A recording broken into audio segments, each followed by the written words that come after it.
You don't need the. I'm doing this my way. He a legend, he a legend, he a legend. He a legend, he a legend, he a legend. Fucking on it though, then He you a can't fuck legend. it up later. Welcome to the league, to the league, to the league, to the league, to the league of items.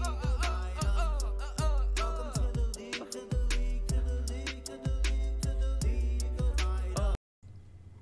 What's up, everybody? It's Pikel with League of Items, and we are still on the quest to 1,000 subscribers on YouTube. If you enjoy this content, make sure you like, comment, and subscribe. If you want to support the channel, feel free to check out Patreon to get access to Discord, where I post my picks and some additional thoughts about the slates. There's varying degrees of information depending on the day, but yeah, that's where you would go to check all that out.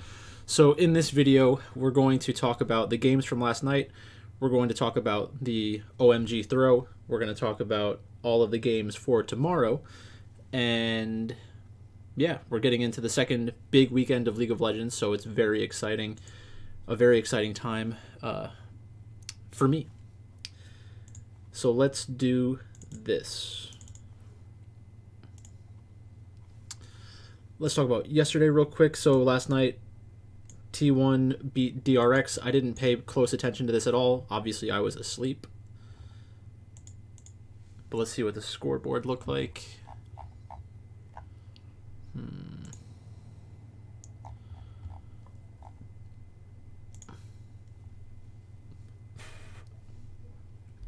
Tryndamere mid.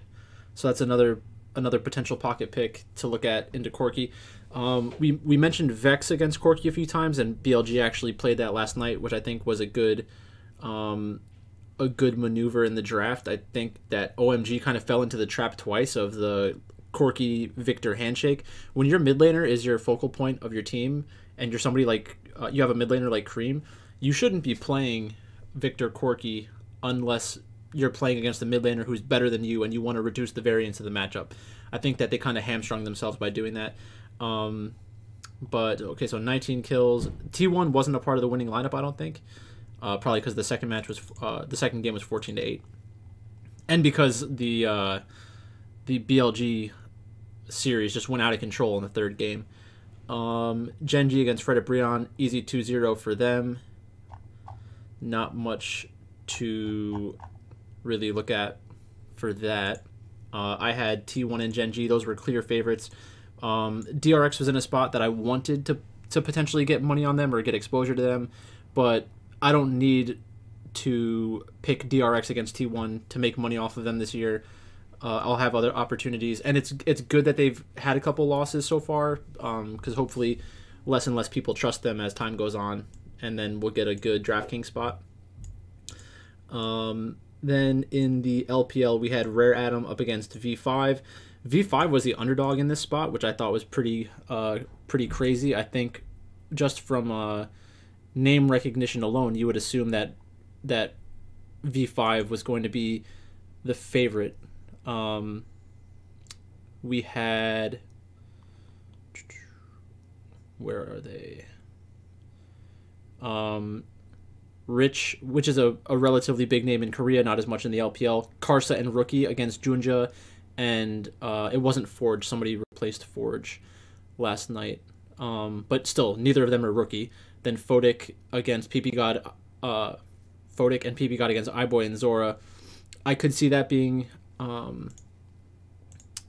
a slight lean for Rare Atom, and they did take a game, so it's not like it was a complete blowout. But I know there were a lot of people that were on the same the same side as me, and kind of surprised that V5 was listed as an underdog, and those kinds of things are important. Because it does tell you what the wider perception of those teams are. Like, even with that name recognition, I'm surprised the sports books would put up numbers like that. Although it was close to 50-50. So in Game 1, Cube beat Rich, which was not surprising. I think that was, not too hard to see as a possible outcome. Leon against Karsa, so two assassins in the jungle was interesting. Victor against Syndra, and then Jinx against Aphelios, which we saw a lot yesterday. Rich on Graves against Cube. So, I mean, Cube is playing a lot of Gwen. That's a good thing for DraftKings purposes. Leon had a good second match as well, so 9-5-4. This game was probably very close and was probably a comeback. Oh, my God, 7 deaths on iBoy. That's pretty funny. Rookie went out of control. Yesterday, I had some rookie lineups as well. I forgot to get the DraftKings up.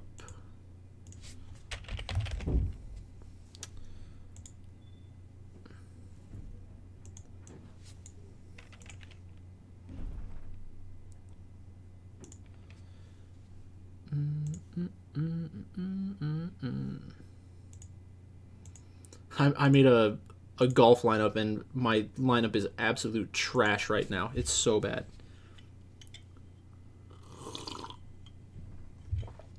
Coffee. This guy BLC66, at one point I think he had like first, second, and third, but the game kept going on and the kill scores got out of control in that BLG OMG match. He almost had a crazy day. Like, he still did. He still made over 15 grand, but it was almost like probably closer to 20.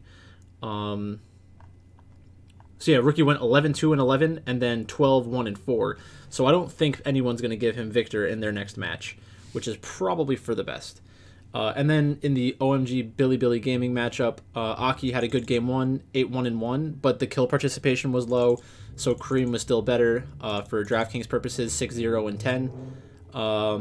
In the second game, we're going to actually take a look at this one part of the game, because I think it was a huge mistake by OMG to give up the chance at an Infernal Soul, because I'll discuss it later, but they were in a good spot to win this match. They weren't winning yet, but they had a dragon advantage against an artificial gold advantage. So this is the part of the game that I'm talking about. So let's take that off. All right. So let me slow it down. So let's start off by talking about the game state. So it's 21-25, meaning that Baron is on the map. Baron's over here, for those of you that don't know, and Dragon is down here. These 3 dragons have been taken so far. Let's get a look at the gold. So at this point in the game, there's 1 minute until Dragon. So if you are OMG, you need to make the decision. Are we going to fight the Dragon, or are we going to try to use that time to contest some towers? Are we going to try to take a Baron like now, like maybe force BLG to make some kind of difficult decision? And then the other thing to consider is, are we the kind of team that can walk into a contested area, or do we need to be there first?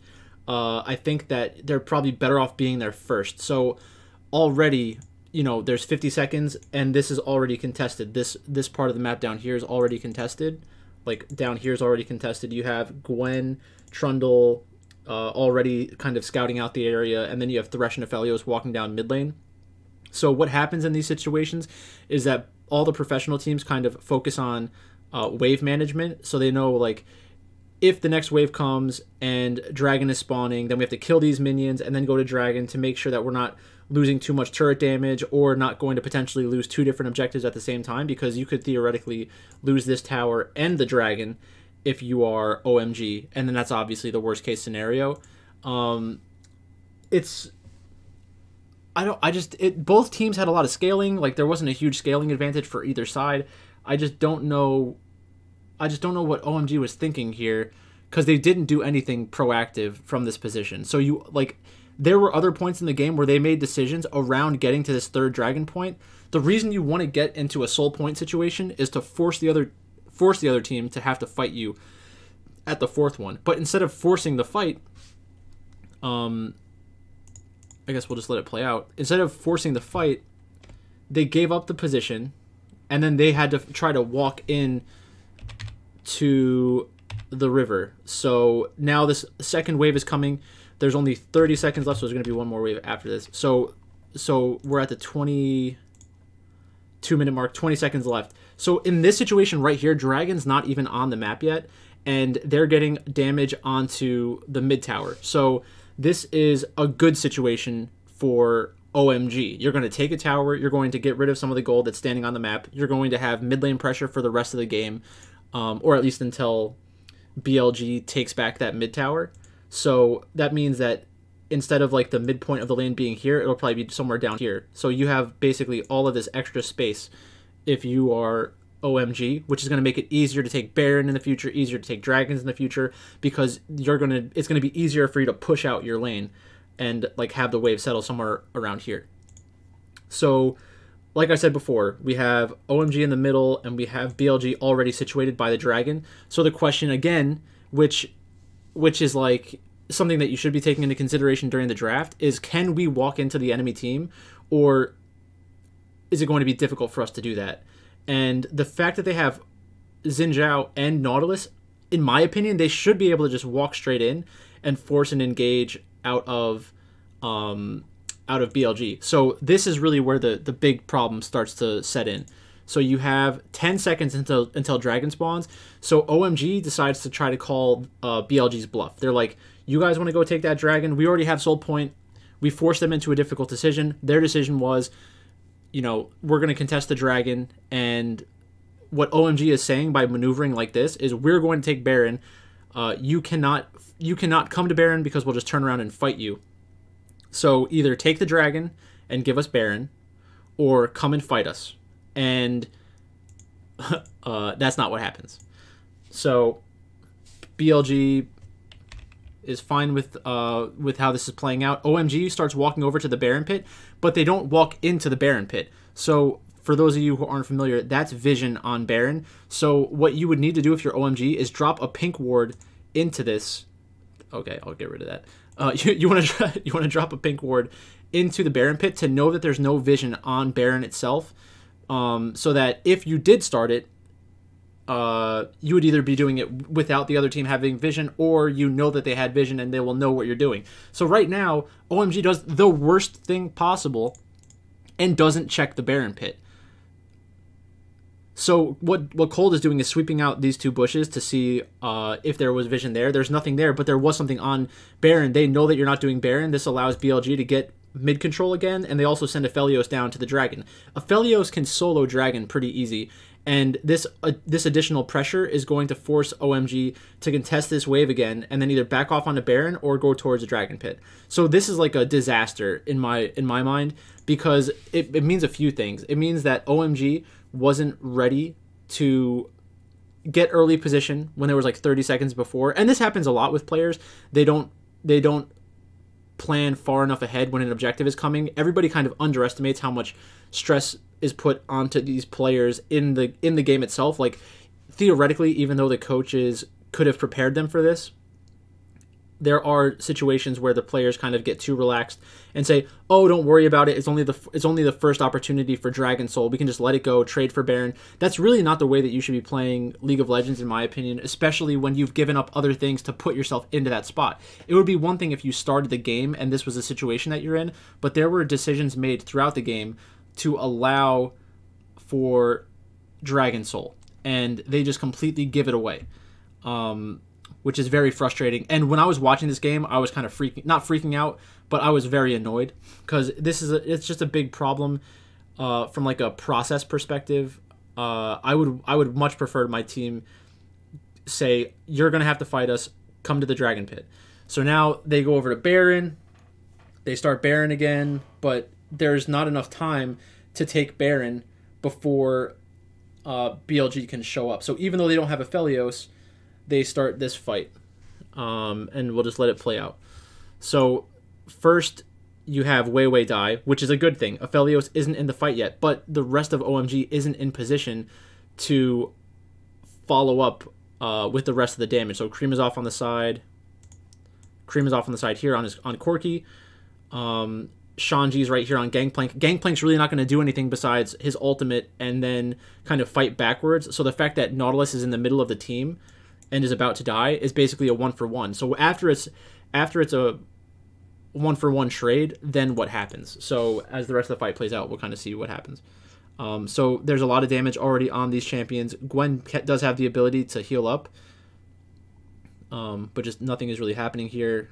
Did I say Corki before? Cream on Victor. So now we had BLG get a dragon, go 1-for-1 in a team fight, and now because of the wave state and because of the positioning of all these players, BLG is able to push down mid lane and help support Breathe and get him out.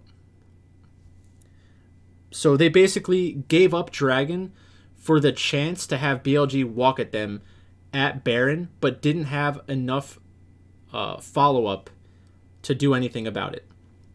So this play in itself is not enough to lose a game, but it's just a systemic problem for a team like OMG. Like it does make me lower my opinion of their macro ability a little bit. So now they feel kind of pot committed to this, and they say, okay, well, we have to start up the Baron. Let's see if we can force something. They have their jungler, and BLG does not have their jungler. Now you have everybody walking in. Gwen TP'd back. Aki feels that it's necessary to just completely engage right away. Not enough damage on a Gwen. Gwen had Zanya's, so that's not great. Doggo is an Aphelios and basically one-shots the Victor. And like the thing with Aphelios is that people give way too much credit to people who are playing Aphelios. It's like he hit 1 or 2 abilities, and then all the damage happened. There was nothing skillful about it. Like if anything, the skill would be found in his positioning. And then after the fight is done, we have a lazy recall. Gets hooked. So Gangplank just gets hooked, which is not good, obviously. That was a good play by Crisp. I'm not trying to take anything away from Crisp. Like, you have to be aware to look for that kind of thing. So Crisp dies. Shanji's going to die. Fofo goes into Zanya's. And then this is something that you really shouldn't mess up if you are a pro AD carry, but I get why it's a stressful environment. I get why it can happen. But right when this occurred in the game, you kind of know that it's game over. And you might think to yourself, you know, Pykel, that's silly. There are so many other opportunities for OMG to get back into this game. But once Aki dies, you're going to make it like a 100% certainty that BLG is going to get Baron here.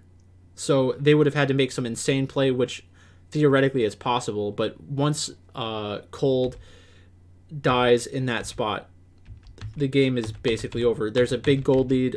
BLG is going to be able to create a large positional advantage on the map by taking more towers, meaning that OMG's gold deficit is going to be even larger than it was at the 20-minute mark when they decided to not fight for that dragon.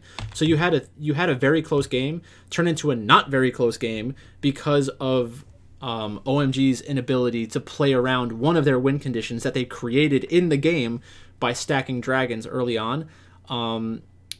It's kind of just an instructive moment, I think, for other professional teams, and hopefully this helps OMG in some way for the future, because this is something that happens in almost every single game. Making these decisions correctly will give your team like multiple percentage points of win rating as time goes on, or win percentage as time goes on. Because if you have to make this decision 100 times and you make the right decision 75 times out of 100, then you're going to have a big advantage over the team that only makes the right decision 50% of the time. And you know, some people watching this video might not agree with all that stuff. That's fine. We just see things completely different in terms of League of Legends then. Like, I'm not the most knowledgeable person in the world about League of Legends, but I do understand League at a very deep level. I've coached a few college teams, worked with players who ended up turning professional to varying degrees, and like I know what I'm talking about. And you're able to have disagreements, like philosophically about these things. Like you could make a well-reasoned argument as to why OMG should have went for the Baron there, but you need to make the game as easy as possible for your players. So when you get into that spot during the draft, you probably need to have some moment during your draft where you're explaining to everybody, if we are going to start setting up for an objective, how early do we have to be there to set up to force the enemy team to walk into us if we have a game that is relatively close. with our team composition, because it's more difficult for Gangplank to get involved in a fight when he has to walk into the enemy team. And when you are the team that's set up first, your opponent has to act in a more predictable manner. Like, there are so many corridors leading to the Dragon Pit that you have a decent amount of AoE abilities from Victor and from Gangplank. It makes it easier for Nautilus to engage. It makes your job so much easier. Why play the game on hard mode when you can just continuously make the right decision and then make the game easier for yourself? I just almost knocked my coffee over.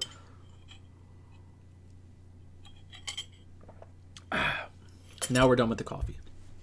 So that's fine. That was very annoying for me. I was very tilted at that point because I did have some chances to win money last night. If BLG pulled off the upset, I think I would have most likely finished in the top 10 with chances at first place. I don't know if I had a chance at solo first. I had V5 BLG, BLG Genji V5, BLG T1 because they fit together, V5 BLG. I went both sides of that games, and then I have V5 Genji, V5 OMG. So this one was much more different than a lot of the other rosters that are out there. Like, getting this, the reason why it might not look like I was that close to winning, but if the match ended in the second match, I would have gotten game not played bonuses on all of the OMG players, and they would have had better kill scores in the second game, and the scoring overall would have been much lower because in the third game they had like 29 kills or 30 kills, maybe even more. It was 34 kills. So 34 kills of would have been taken off the slate basically. So I think I would have had a good chance. Somebody out there who's better with projections than I am, maybe you could tell me, if BLG wins that second game, how often do I take down the tournament? It doesn't really matter. Just a fun thought exercise, I guess. So let's talk about tomorrow. And tomorrow we start in the LPL, so let's take a look. Let's take a look at the matches. So the first game is Ultra Prime against LGD. Ultra Prime are minus 330 favorites over LGD plus 257. We have ZS against Fearness. I think that ZS had a good match last time out, and I do believe in ZS long term. That's actually why I won money, was ZS doing well against Flandre and EDG. So it's a high profile matchup that they were just in, where they played relatively well against the world champions. So people will have an even higher opinion of Ultra Prime, which does make LGD more of an interesting underdog if you think that they have chances of winning this matchup. So what I'm trying to say there is that it's very important to consider, like, how does LGD win? Are people overvaluing Ultra Prime right now and not thinking to themselves they're actually more of a middle table team? Middle table team. That was correct. Fearness against ZS. I do think it's ZS favored. Fearness can compete with ZS. I wouldn't be totally shocked if he won a lane because of draft, but ZS is a good player, does pick Gwen, and he's somebody that you want to roster in general. Hacker against Shadow. I do prefer Hacker slightly, I think, but I also respect Shadow. Cryan against Yej. Yeji. I still don't know his name. I just haven't remembered what it is on the broadcast. Cryan is fine. I think that I trust Cryan more. And then Elkin Xiaoxi against Eric and Jin Zhao. I do prefer Elkin Xiaoxi, and I think that you can see in their match against EDG that they can kind of go toe-to-toe with anybody in the bot lane, which is very good to see. So in the top lane, there's not a huge advantage either way. In the jungle, there's not a huge advantage either way. In the mid lane, there might be an advantage towards Cryan, but it's probably just not an advantage overall. I think the real advantage is in the bot lane, so I think that Elkin Xiaoxi are better than Eric and Jin Zhao. I think that Eric and Jin Zhao can win lanes if the drafts present good opportunities for LGD, but for the most part, I think Ultra Prime is a reasonable favorite. If you want to get exposure to LGD on DraftKings, I don't blame you, but I think that Ultra Prime's in a good spot. Then we have RNG against Anyone's Legends. So, Anyone's Legends beat LGD lost to OMG. Beat OMG, lost to... and then lost to FPX. So they're 1-2 right now, I believe. Bin against ZDZ, I prefer Bin. Wei against Xiaohao, I prefer Wei. Xiaohu against Maple, I prefer Xiaohu. Gala and Ming against Betty and Chow Chow, I prefer Gala and Ming. I do think that anyone's Legends has some chance to pull off the upset at plus... Oh, no. Is that the right one? No. Plus 416. I'm not going to bet $100 on that. If you want to get exposure to them on DraftKings, if they win, if they pull off this upset, it is going to be a very high-scoring match, I think. Maybe you get a Betty revenge narrative going on, but it's really tough to pick against RNG in this spot, I think. You're probably better off not doing that. I don't think that it's really a profitable idea long-term. Maybe if it's a 3-game series, you can still get good Anyone's Legends lineups, but I'm not going to be doing that tomorrow, I think. And then in the third game, we have The Shining, Weibo Gaming, against Thunder Talk. The Shy is better than New. SFM is better than Frigid. Angel is better than Captain. Huan Feng and An are better than Puff and Southwind. That one's pretty straightforward.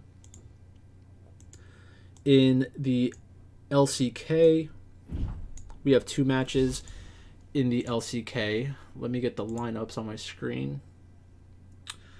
Guangdong against Sandbox. So we have Keen against Dove. It is probably Keen favored, but not an insane amount. Dove has played okay so far this year. Kroko against Elim. I do prefer Elim, but it's not that insane. Fate against Closer. I probably prefer Closer, but Fate is a decent player. Envy and Kale against Teddy and Hoyt. I probably prefer Teddy and Hoyt at this point. Not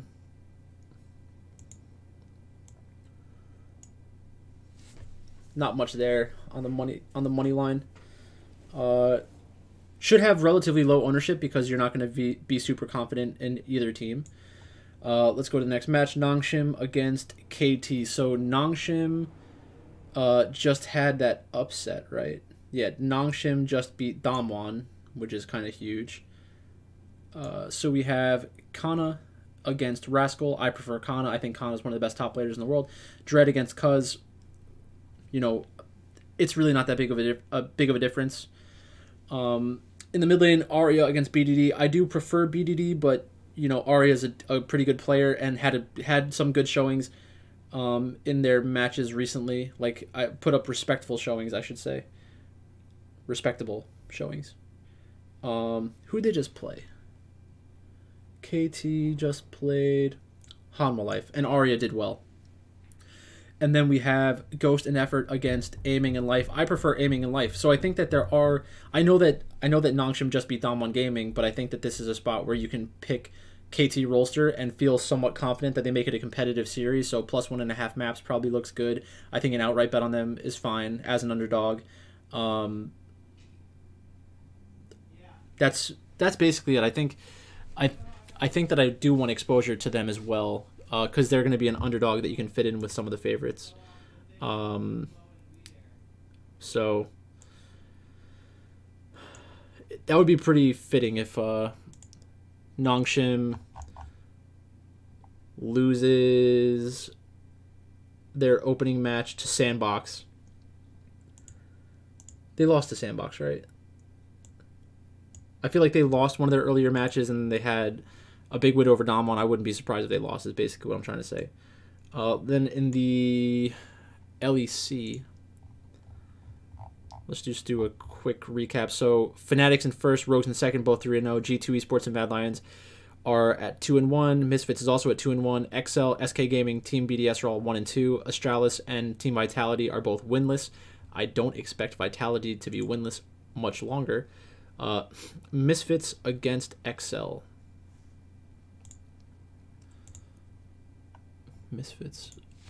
Misfits against XL. So we have Hyrit against Finn, relatively close. Schlatan against Markoon, relatively close. Vetio against Nukeduck. I prefer Vetio by a decent margin. Neon and Mursa against Patrick and Advian. I don't know about that. I think I might one XL there. Like, I know it's Nuke Duck, but that's not so bad. I think that could be an okay underdog spot at plus 142. Fnatic against Astralis. So we have Wonder, Razork, Humanoid, Upset, and Hillsong against White Knight, Zinzar, Dajor, Kobe, and Promiscu. I think you just go with Fnatic again. G2 against SK. So we have Broken Blade, Yonkos, Caps, Flocked, Targamas against Gen X, Gilius, Certus, Jezu, and Treats. SK is coming off of a decent performance in their matchup against Mad Lions. But I think you still go with G2 there. This is probably not the money line that it should be. It should probably be more G2 favored, but because of their showing against Mad Lions, maybe it's a little lower. Vitality against BDS, I'm taking Vitality like every single game this season, so there's not much to say there. Mad Lions against Rogue. So Mad Lions is one of the most popular teams at the moment. Armlet, Elyoya, Reeker, Unforgiven, Kaiser against Otoamne, Malrong, Larson, Comp, and Shrimby. I think this is a spot where you kind of have to pick Rogue, and you want this to be the game that kind of proves they're going to be a competitive team this split. Like, they beat Misfits, that's fine. They beat SK Gaming, you're not going to get too much credit for that. You beat Astralis, you're not going to get too much credit for that. In order for us to be confident with them moving forward and having a chance to win the championship, I think they need to make it at least a close match against Mad Lions, and I think they have really good chances to win.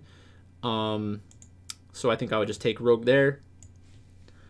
Then in the LCS, we are still in the lock-in tournament, which has been not interesting, to say the least. So Dig against CLG. Dig against CLG. Fake God against Jenkins. River. Oh, wait. Is Dignitas not playing their full team?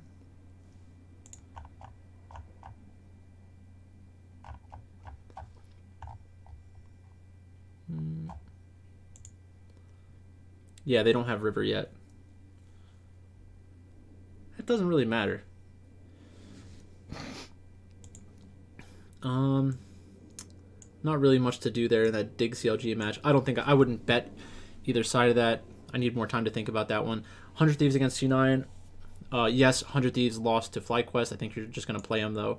Team Liquid against Immortals. Obviously, Team Liquid. TSM against Golden Guardians. Definitely TSM. EG against Dig. Definitely EG. So it kind of sucks that a lot of these games in the LCS and the LEC just aren't interesting. But we have a couple of matches that are good. So, okay, we should have a decent day of League tomorrow to watch, and then maybe I don't know if I can make an esports center video on Saturday, but I'll try to. I'm not 100% sure. But that's all I got for you today. Thanks for watching, and I'll talk to you later.